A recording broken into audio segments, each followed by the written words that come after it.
Ma'am, Yes. ma'am, can you, ma'am, in my book this chapter is chapter number 6. Okay, आपके book में chapter number 6 है, लेकिन अभी इस व्हाइट बोर्ड पे जो ये चैप्टर है चैप्टर नंबर 7 है, बट इट डजेंट मैटर। क्या मैटर करता है 6 हो या 7 हो, चैप्टर का नेम सेम है ना, तो कोई प्रॉब्लम नहीं है।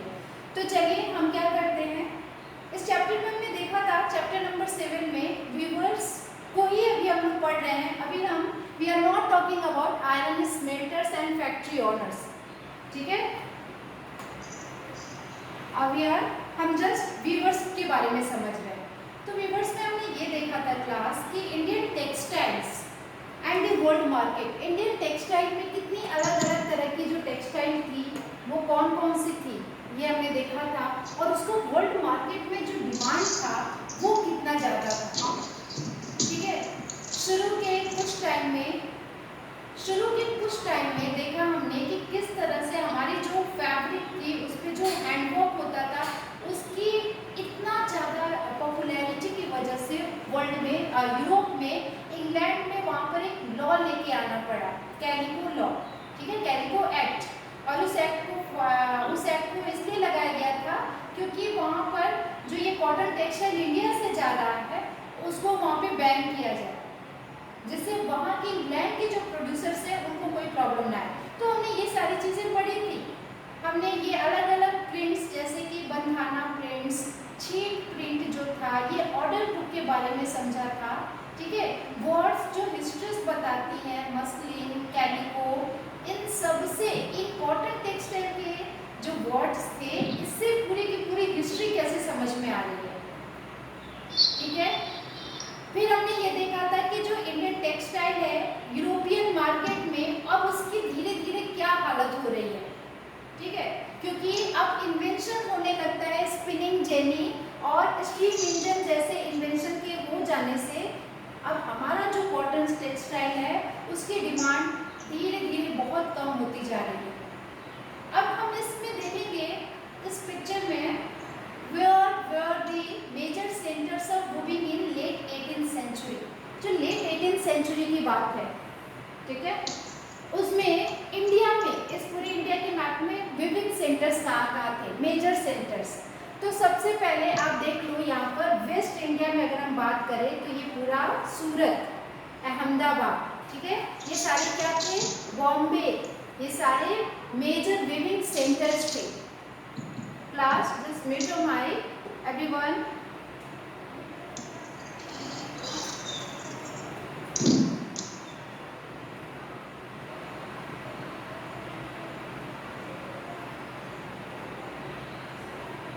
ठीक है, तो ये हो गया। और फिर हमने क्या देखा, विभिन्न सेंटर्स में हमने और किसको देखा, तो ये तो हो गया वेस्ट इंडिया की बात। अगर हम बात करते हैं ईस्ट इंडिया में, तो ईस्ट इंडिया में बंगाल, ये सबसे बड़ा जो था ये क्या था, विभिन्न सेंटर था, ये याद रखना, वेस्ट में और ये ईस्ट में। साउथ इंडिया की बात करें तो ये वाला जो कोस्ट है, ठीक है, इस कोस्ट में मद्रास यानी कि तमिलनाडु का ये मद्रास एंड आंध्र प्रदेश के ये जो एरिया थे ये दोनों के दोनों मेजर विभिन्न सेंटर्स थे, ठीक है।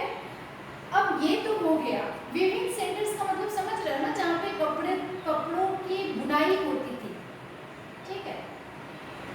अब क्वेश्चन यहाँ पे ये है, देखो अब फिगर 8 में क्या बताया गया है, Bengal was one of the most important centre located along the, क्योंकि ये बंगाल के किनारे उधर हुगली रिवर है और डेल्टाई रीजन है, बे ऑफ बंगाल से जो बनता है, तो इससे क्या होता था कि ट्रांसपोर्टेशन इजीली रिवर से हो जाता था, है ना, और ट्रांसपोर्ट होके कहाँ जाता था, दूसरे देशों में जाता था, क्योंकि उस समय रेलवे डेवलप नहीं हुआ था। आपको ये याद रखना है बंगाल इम्पोर्टेंट क्यों था, क्योंकि वहाँ पे रिवर्स थे, डेल्टाई रीजन था, तो ट्रांसपोर्टेशन रिवर से इजीली हो जाता था, क्योंकि और इसलिए भी क्योंकि रेलवे का डेवलप हुआ नहीं था और रोड्स उतनी लार्ज स्केल पे बनी नहीं थी, तो बंगाल की इम्पोर्टेंस इसलिए वहाँ पे थी। ढाका जो है बंगाल यानी कि आज जो वेस्ट बांग्लादेश है उसकी कैपिटल है, it was the foremost textile centre, यहाँ पे बहुत ज़्यादा टेक्सटाइल जो है उसका ये जो ढाका था वो मलमल के कपड़े और जमदानी विभिन्न ये कपड़े वहाँ पे बुने जाते थे मलमल के। और जमदानी वीविंग, जमदानी एक टेक्सटाइल का वो है, फैब्रिक है, ठीक है। तो ये हो गया। तो हमने ढाका देख लिया, हमने बंगाल को देख लिया। अभी हम नीचे आते हैं साउथ इंडिया में। तो जो कोरोमंडल कोस्ट है जो कि मद्रास से लेके नॉर्दर्न आंध्र प्रदेश तक फैला हुआ है, एक बार मैप में देख लो। ये पूरा जो कोस्ट है ना, ये पूरा का पूरा ये क्या है, कोरोमंडल आपका जो कोस्ट है यहाँ पर। और फिर अगर आप आते हैं वेस्टर्न कोस्ट पे तो दैट इज गुजरात। ये पूरा गुजरात में ये जो सूरत का अहमदाबाद वाला जो एरिया हो गया जो मैंने अभी आपको बताया है। ओके क्लास, तो ये क्या थे, ये ईस्ट इंडिया, वेस्ट इंडिया और ये साउथ इंडिया, इन तीनों के ये मेजर वीविंग सेंटर्स थे। अभी नेक्स्ट पे आते हैं, who were the weavers, weavers कौन थे। अब जितना भी, क्योंकि जो टेक्सटाइल का काम हो रहा है उसको बनाने वाले जो मेन हम कह सकते हैं कि जो हीरो थे, जो जिनकी बनाई हुई फैब्रिक के डिजाइन्स की वर्ल्ड में इतनी डिमांड थी, वो लोग थे कौन, हु वेयर द वीवर्स। तो देखो वीवर्स को समझो, ये वो कम्युनिटी थी, belong to communities that specialised in weaving. ये एक्सपर्ट थे, स्पेशलाइज्ड थे वीविंग में। Their skills were passed on from one generation to the next. और इनकी जो स्किल थी, मतलब जो ये काम करते थे, ये प्रोफेशन इनका one generation to the next pass होता गया। अब बंगाल के जो ताती वीवर्स थे, ताती weavers of Bengal and julahas और Momin weavers of north India, north India के वीवर्स को जुलाहा और मोमिन कहा गया था, बंगाल के वीवर्स को तांती कहा गया। एंड सेल क्या लिखा है, एंड बेटा जस्ट अ मिनट, ये बोर्ड पे क्या लिखा है ये बहुत क्लियर नहीं है।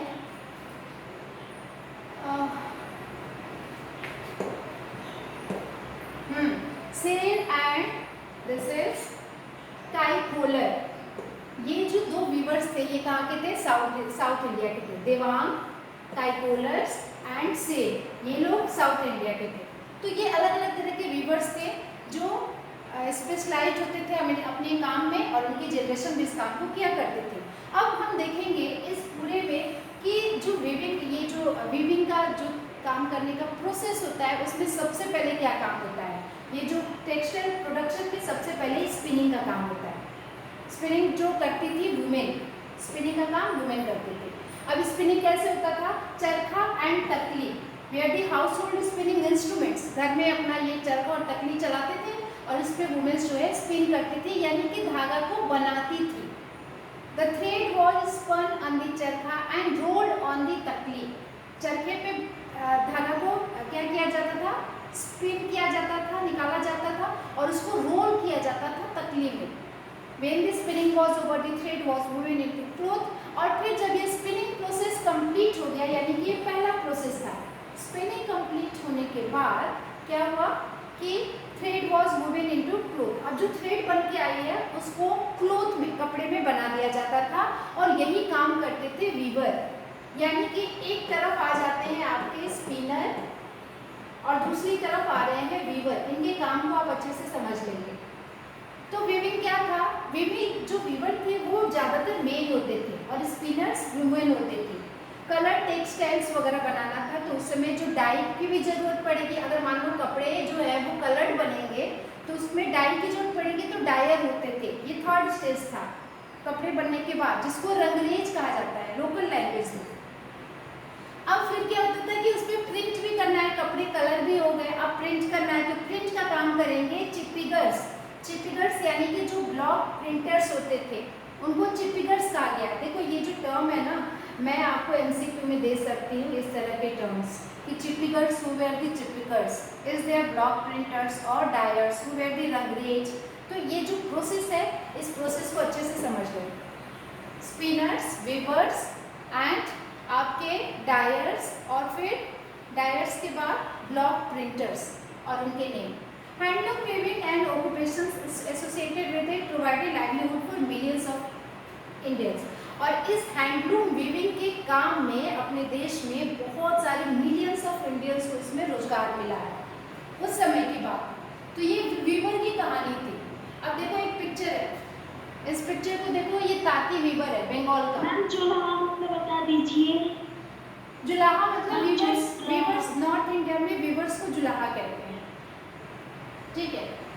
अब यही बंगाल में ये जो वीवर है, ये ताती वीवर है जो बंगाल में काम कर रहे हैं, और इस पिक्चर को बनाया है एक बेल्जियम का पेंटर है, उसने बनाया है, ठीक है। अब देखो the decline of Indian textile क्या है। अच्छा अभी तक तो हमने देखा वीवर्स कौन है, लेकिन इंडियन टेक्सटाइल का डिक्लाइन क्यों हो रहा है भाई, इसको समझना है। अब देखो इतना कुछ हमने देखा था कि टेक्सटाइल से कितनी कमाई हो रही है, अपने देश में जो वीवर्स हैं उनको भी बहुत फायदा हो रहा था, क्योंकि उनके कपड़े की डिमांड बाकी वर्ल्ड में बहुत ज़्यादा थी। लेकिन धीरे धीरे अभी एक ऐसा टाइम आ रहा है कि इनका जो ये प्रोफेशन था, जो ऑक्यूपेशन था, वो डिक्लाइन हो रहा है, कम हो रहा है। क्या रीज़न था? एक सबसे बड़ा रीज़न था आपका industrialisation. Development of cotton tex industries in Britain affected textile producers in India. कैसे अफेक्ट हुए? Indian textile now had to compete. अब इनको कंपटीशन हो गया। अब इंडियन टेक्सटाइल जो था उनको कम्पीट करना पड़ा था ब्रिटिश टेक्सटाइल से। क्यों? क्योंकि जो ब्रिटिश टेक्सटाइल्स थे वहाँ पे मशीन मैकेनाइज्ड प्रोडक्शन होता था, मशीनों से बहुत ज़्यादा पीसेस में कपड़े निकलते थे, और अब वही कपड़े जो है यूरोप एंड अमेरिकन मार्केट में वो क्या हुआ, वो जाके सेल होने लगा। सेकेंड मतलब पहला क्या था, कंपटीशन होने लगा इंडियन टेक्सटाइल का, इनको फेस करना पड़ा कंपटीशन। सेकेंड क्या था, एक्सपोर्टिंग टेक्सटाइल टू इंग्लैंड। अब क्या हो गया, उस पर high duties were imposed on Indian textile. हमारे जो कपड़े यहाँ से बन के जाते थे इंग्लैंड में, ब्रिटेन में, उस पर बहुत ज़्यादा टैक्स लगा दिया गया। अब कपड़े हो गए थे बहुत महंगे, महंगे कपड़े को वहाँ के लोग क्यों खरीदेंगे, तो उस गवर्नमेंट ने जो है वहाँ पे टैक्स लगा के हाई ड्यूटीज इम्पोर्ट कर दी थी, उस पर लगा दी थी, जिससे वहाँ पर इम्पोर्ट, वहाँ पे के लोग अब इस कपड़े को, इंडियन टेक्सटाइल को नहीं लेते थे क्योंकि महंगे हो गई थी। तो ये दो तरह की प्रॉब्लम की वजह से धीरे धीरे हमारा जो इंडियन टेक्सटाइल है वो डिक्लाइन होने लगा। By the beginning of 19th century English made cotton textile successfully ousted. अब तो धीरे धीरे ऐसा हो गया 19th सेंचुरी के आते आते कि जो इंग्लिश मेड जो कॉटन टेक्सटाइल होती थी उसने इंडियन गुड्स को बाहर कर दिया, क्योंकि ये लोग अपना सारा सामान बना के, जितना भी मशीन से प्रोडक्शन होता था, उसको अफ्रीका, अमेरिका एंड यूरोप के मार्केट में फैला के रख देते थे। तो अब अपने जो इंडियन वीवर्स है वो कितना बुनेंगे हाथ से और मशीन के काम में कितना फर्क होता है। thousands of viewers in India were now thrown out of employment। अब जो हमारे देश के एम्प्लॉयमेंट की जो वीवर्स थे उनकी एम्प्लॉयमेंट पूरी तरह से खत्म हो गई थी। Bengal weavers were the worst hit, और जो बंगाल के वीवर्स थे उन पर सबसे ज़्यादा इनका बुरा इफेक्ट पड़ा था। English and European companies stopped buying Indian goods and their agents. Just mute your mic, class. Class, mute your mic. ठीक है, बंगाल वीवर्स पर इम्पैक्ट देखो कैसा पड़ा कि अब ये जो इंग्लिश थे, यूरोपियन कंपनीज थी, वो सामान खरीदना क्या कर दी, पूरी तरह से अब इन्होंने बंद कर दिया। Their agents no longer gave out advance to weavers. अब इनको इंडियन टेक्सटाइल को वीवर्स जो थे उनको एडवांस देने की जरूरत नहीं पड़ती थी। पहले हमने देखा था ना कि एक ऑर्डर बुक जो आपने देखी थी उसमें 98 वेराइटीज ऑफ कॉटन क्लोथ्स की जो वेराइटीज थी, तो वो 2 साल पहले ये लोग एडवांस में दे देते थे। पर अभी क्या है कि ये अब इनको ये सब करने की जरूरत नहीं है। अब हमारे इसका इम्पैक्ट पड़ा हमारे वीवर्स के ऊपर। अब बेचारे वीवर्स जो थे वो डिस्ट्रेस्ड हो गए and they wrote petition to the government, और उन्होंने अपने जो इंडिया में कॉलोनियल गवर्नमेंट थी उनको हेल्प के लिए पिटिशन लिखा। बट अभी स्थिति और भी बुरी होने वाली थी। Worse was still to come. 1830 British cotton cloth flooded Indian market, और ये अफ्रीका अमेरिका के मार्केट्स में तो पूरा बाढ़ ले ही दिए थे अपने कपड़ों की। इंडियन मार्केट्स में पूरी तरह से कपड़ों से भर गया था, इंग्लिश कपड़ों से। अब देखो कि 1880s तक, in fact by 1880s 2/3 of all the cotton clothes worn by Indian were made of। अब जो यहाँ के 2/3 पीपल जो थे कॉटन कपड़े जो लोग वो पहनते थे वो सब ब्रिटिश के, इंग्लिश के, ब्रिटेन के कपड़े हुआ करते थे। ठीक है, इस तरह से जो स्पेशलिस्ट वीवर्स थे और जो स्पिनर्स थे उनकी लाइफ पूरी की पूरी बहुत ज़्यादा अफेक्टेड हुई और वो दे वेयर रेंडर्ड जॉबलेस। अब वो पूरी तरह से जॉबलेस हो चुके हैं। ठीक है, तो इस तरह से हम देख रहे हैं handloom weaving did not completely die in India. लेकिन देखो अभी तक तो ये जो था ये पूरा एक वर्स स्टेज चला आ रहा है। ठीक है, वो जो 2 रीज़न बताया था उसकी वजह से। अब क्या है कि हैंडलूम वीविंग जो है वो पूरी तरह से इंडिया में ख़त्म नहीं होती है। क्यों? क्योंकि कुछ ऐसी भी चीज़ें थी अपने टेक्सटाइल में जिसको मशीन से जो सप्लाई होता था कपड़ों का वो नहीं दे सकता था, मशीन के बने कपड़े। कैसे? अगर मान लो कि साड़ी बनानी है, saris with intricate borders, border वाली साड़ी बनानी है, तो ये काम मशीन नहीं कर सकता था। ठीक है, या फिर कोई ट्रेडिशनल वीविंग का काम था।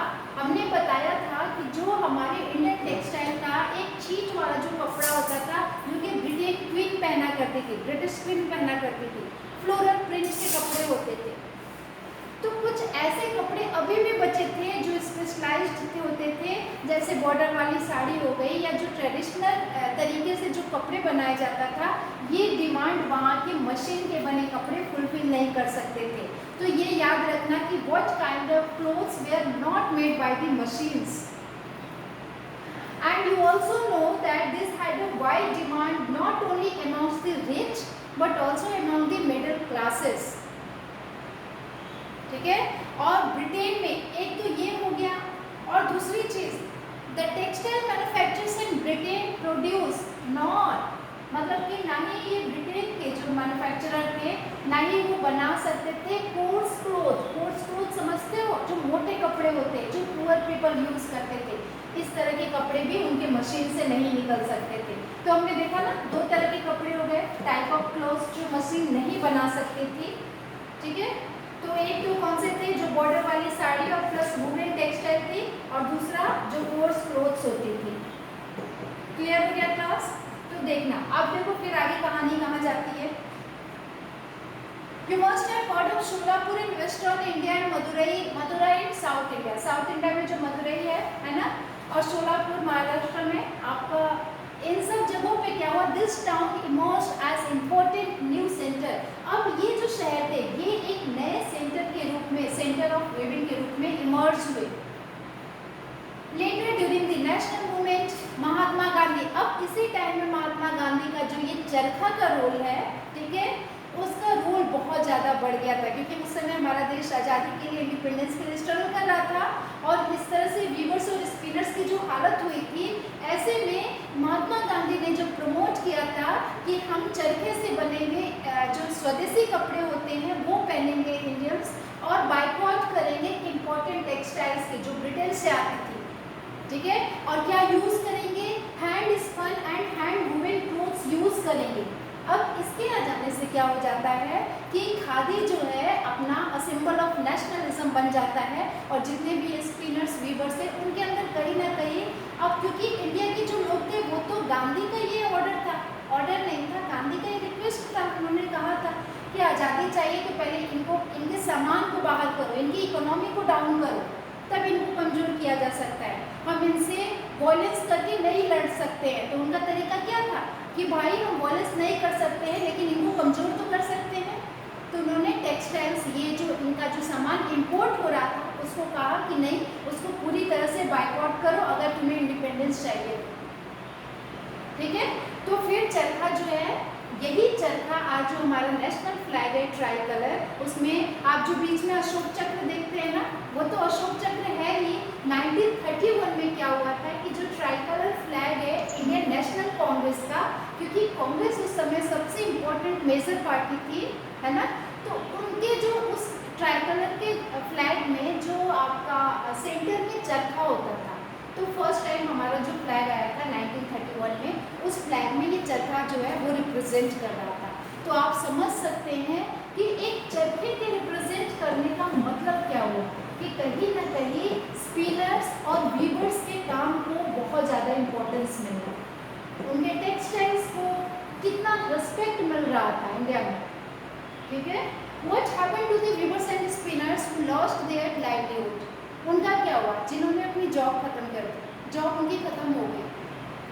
तो कुछ जो थे, जो वीवर्स थे, वो बन गए एग्रीकल्चरल लेबरर्स, कुछ माइग्रेट कर गए, some migrated to the cities in search of work, some went to the country to the work in plantation in Africa and South America, कुछ उधर चले गए।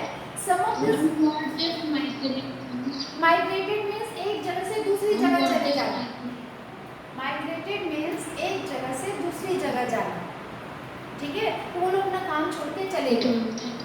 Some of this handloom weavers also find work, और कुछ जो नए cotton mills खुले थे जैसे कि मदुरई और आपका इधर शोलापुर महाराष्ट्र में, तो कुछ लोग वहाँ पे जाके वीविंग का काम करने लगे। तो इनकी यहाँ पे देखो कि अब इनकी क्या हालत, कैसे इनकी सिचुएशन बन रही है, ठीक है। फिर क्या होता है कि कुछ और भी बहुत जो न्यू कॉटन मिल्स जो है वो इस्टेब्लिश हो रहे हैं, अहमदाबाद, शोलापुर, नागपुर, कानपुर, नॉर्थ इंडिया के बहुत सारे इन सब जगहों पे, ओके।